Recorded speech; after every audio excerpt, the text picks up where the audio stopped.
Alright folks, I warned you that there'd be another video coming right up. Remember that that engine that was mailed to me and the post office was taking their sweet ass time getting it here? Well, it made it today. The mailman dropped it off today, and I had to run down to the driveway and get to him because I was afraid that he was literally going to drop it on the ground. A few things. Guys, this is how the engine came packed. He put it in a bag and then put a form fit box around it. Man, he and I are both lucky this engine showed up in as good a shape. I mean, it could have easily been completely destroyed from this. I mean, one good wonk somewhere, and you could start breaking, like if you hit this, I mean, you'll snap this right off, right? Snap that right off. You know. But anyway, this is the engine, and it seemed to get here in good piece, good shape. Things that make me a little nervous, it came without a spark plug. The guy's ad said it had compression and all that, so I got to make sure I put a plug in it and kick it over and make sure it does have that. But that always is a little scary. The exhaust, these are the things you look at, by the way, when you're buying an engine. The exhaust is there. The two bolts that go through the exhaust studs are there. Exhaust looks pretty good, typical. Some carbon deposits, but it's not all oily, which is a good thing. This is an 87 200X motor. What makes that special is it's a bit more upgraded. They did a better job with the timing chain. They also it's got a 6-speed, hand clutch 6-speed. It's just built a little bigger. You could see it's got some of that death on there, fake gasket. That means somebody was in this case for some reason. This is the ignition side of the engine, and this, I'm not positive about this engine. I think it's got what I call an external stator. The stator is not submerged in oil, with the and the flywheel is not submerged in oil. I don't like that kind so much.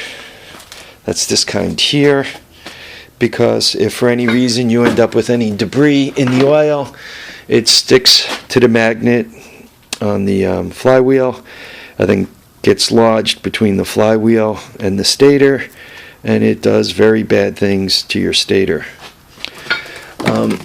That's the story on this bike. I got this bike from upstate New York, near just outside of Albany, Saratoga, Albany, that area, kind of a little west of there. And the story on it was it needed a CDI. I put a CDI in it, took it from another bike in the Horde, nothing. I went through the entire electrical system, nothing. Changed the harness, nothing. Then I started poking around with the resistance of the primary coil and realized it should have been like 120, 130, 150, somewhere up there, and it was 27 ohms.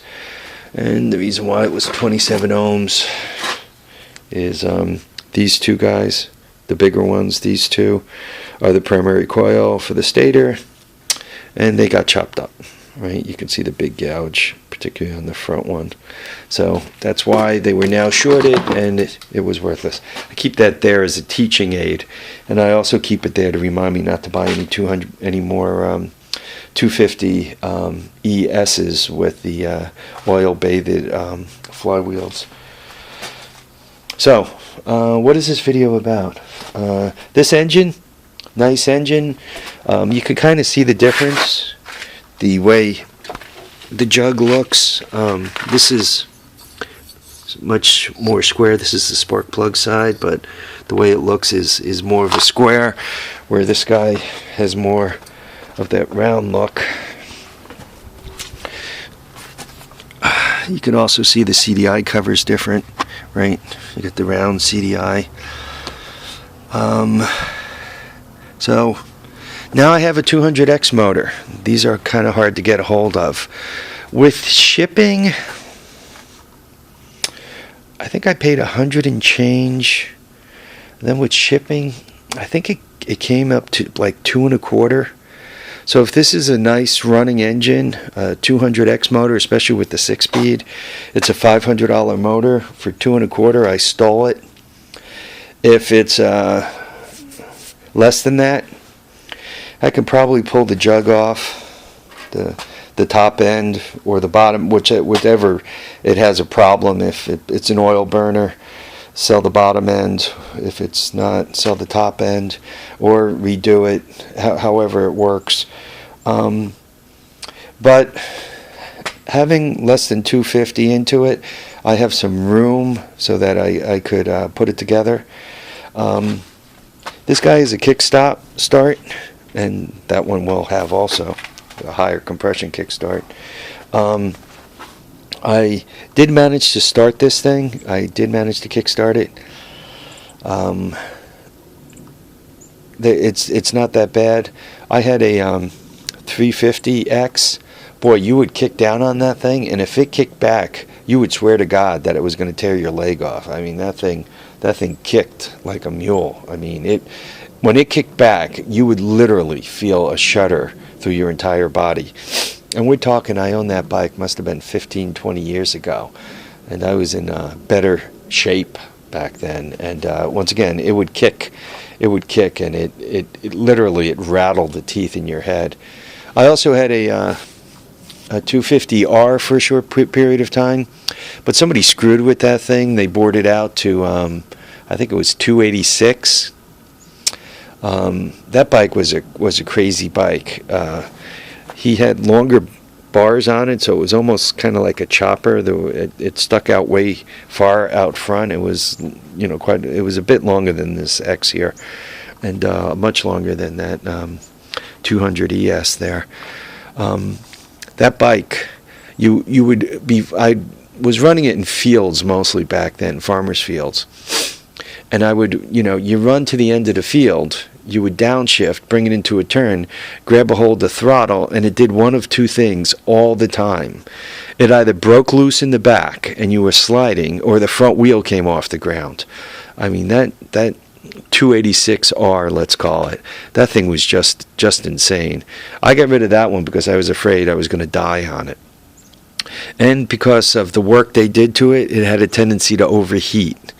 It wasn't quite done right. It did start, but it was tough on spark plugs. It liked regular spark plugs, and it did go out and run. I mean, she'd scream. You'd be able to run it right up against. It must have had a rev limiter because she would scream up fast, and then I don't know, probably at about 4,500 RPM. It seemed to, I remember it would just kind of.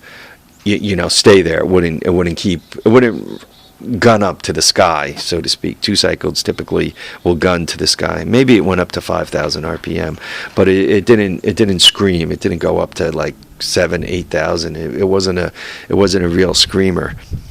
Yeah, but that bike on all of them, that was spirited, but unpredictable. Once again, when you grabbed a hold of the throttle, depending on what gear you were in and what RPM range, it just I mean, it was hairy balls powerful. That thing was crazy. I had a 350X. That one, other than kicking back like a mule, when you grabbed a bunch of throttle on that one, it was a consistent pull. It was a strong pull, but it wasn't a crazy pull.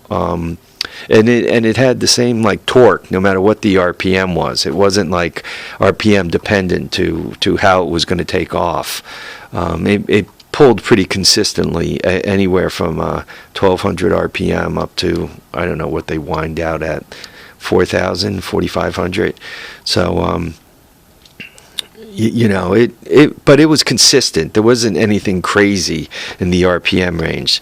That 250, 286R, once again, depending where you were, I think I think between 2,000 and 4,000, the thing was just, or maybe 2,500 and 4,500, whatever. The thing was just crazy. But if you were below 2,500 and you went to come out of the hole, it would bog. It wouldn't pull all that hard.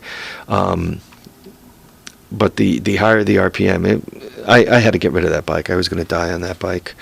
All right, you guys have listened to me mumble and babble here for another 10 minutes. So I finally got my motor, and it looks like it showed up in nice shape.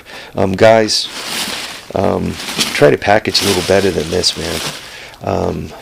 I put all kinds of stuff in to pad the 200 S motor that went off to 200 cigarettes there. I mean, I even have a water bottle in there crushed in. I got a couple of bags of peanuts. I got bubble wrap. I got foam. I mean, that's what you want to do if you want it to get there in one piece. You don't want it all busted up. I mean, this was a lucky transport. Luckily, nothing bad happened. And once again, quickly, what you look at for a motor, or even when you're looking at a bike, I mentioned the studs. You look at that, obviously the intake, you make sure that that's not stripped up. This is where the sprocket goes. Make sure the gear shift isn't stripped up. This is a standard, so you make sure the clutch is there. Kickstarter, so, right, none of it's stripped, none of it's welded, right? Nobody likes stripped and welded stuff. A lot of times people weld the gear shift levers on. If you really don't want to break into the engine, it's the only thing you could do, right? You got to weld them on. But the bad thing about that is then you have to grind and cut them off if you got to break open the case. And a lot of times when you weld them on, you end up with that oil seal leaking, so, you know, they begin spotting the floor, and nobody likes that. This guy too, right? That's not welded, though he's got a little, I don't know, wee pad underneath it. And the Kickstarter is not welded, right? The clutch works. So, okay, guys, I gotta run. 12 minutes of joy here. Guys, live, love, and have a great time. Remember, tires down, handlebars up. Once again, thanks for watching, commenting, subscribing. For all my young and old, or new and old subscribers, thanks for being with me, and we'll catch you on the next episode of The Horde, which I actually have to make another video because today is heat startup day at Little Bighorn.